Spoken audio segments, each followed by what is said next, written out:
Yes, ni weekend ya mwisho ya English Premier League ambayo inakamilika leo hii. Ni weekend ya mwisho ambayo kuna vitu vingi sana vimetokea kwa msimu mzima huu wa EPL kuanzia siku ya kwanza mpaka leo tunaenda kukamilisha msimu kwa mechi takribani 10 kuchezwa kwenye viwanja 10 tofauti, lakini kikubwa kabisa kuna mambo kadhaa ambayo msimu huu hatuwezi kuyasahau kabisa kwenye English Premier League ambayo imetokea kuanzia day 1 mpaka leo hii. Cha kwanza na kubwa kabisa ni kuhusiana na ubingwa ambao timu ya Arsenal the Gunners wameupata kwenye English Premier League kwa msimu. Hilo la kwanza na kubwa kabisa, lakini jambo la pili, tunaelekea wiki ya mwisho ya EPL, ni kuhusiana na timu mbili ambazo zinagombania kutokushuka daraja. Mpaka wakati huu tayari timu mbili zimeshashuka daraja ambayo ni Wolverhampton Wanderers, lakini pia bila kusahau timu ya Burnley, lakini zibakia timu mbili ambazo zinagombania kubakia ligi kuu nchini England na nyingine kushuka daraja. Nazungumzia Tottenham Hotspur, lakini pia nazungumzia West Ham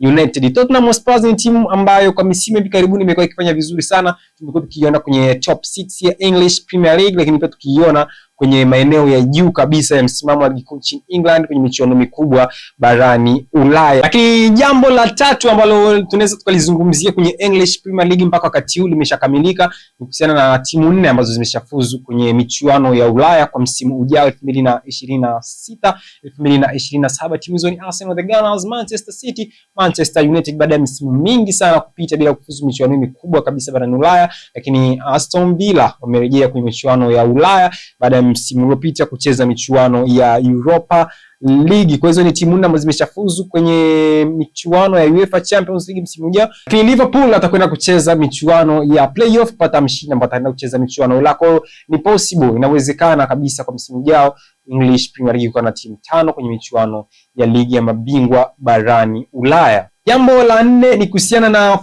fukuza ya makocha kwenye ligi kuu nchini England. Hatimaye msimu huu mpaka unaenda kukamilika wameshafukuzwa makocha 9 kwenye English Premier League kabla msimu haujakwenda kuisha. Hii inaonyesha kwamba timu za EPL ni timu ambazo hazihitaji kabisa mambo mengi, ni timu ambazo zinahitaji ushindi zaidi, ni timu ambazo zinahitaji matokeo mazuri zaidi. Lakini kama ukizingua tu ni kocha kile ule msemo unaosema kocha anaajiriwa kwa sababu ya kufukuzwa unakwenda kutimia kwako, makocha 9.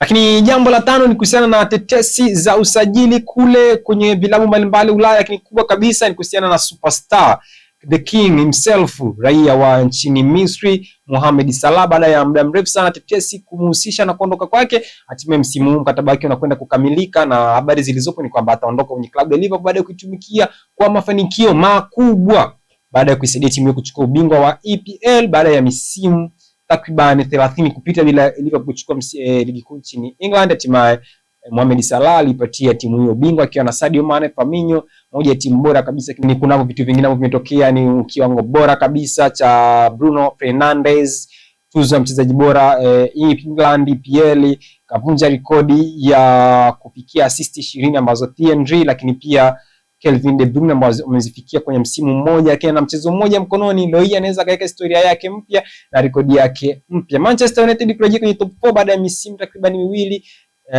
kuajiriwa kwa makocha wapya Michael Carrick, ubora mkubwa Xabi Alonso kwa ajili ya msimu ujao kwenye timu ya Chelsea, kuondoka kwa Pep Guardiola ni moja ya mambo ambayo yanazungumziwa kwa ukubwa kabisa kwenye ligi kuu nchini England. Wewe ni kipi ambacho huwezi kukisahau kwenye ligi kuu nchini England baada ya msimu huu kukamilika? Dondosha ujumbe wako mfupi hapo kwenye eneo hilo hapo la comment, na mimi nitasoma na nitapitia ujumbe wako, lakini pia nitakuja na feedback baada ya ujumbe huo kunifikia. Mimi ni Gerald Wenga, unaweza kunipata hivi kwenye mitandao ya kijamii kwa jina la Gerald Wenga, Facebook, Instagram na TikTok.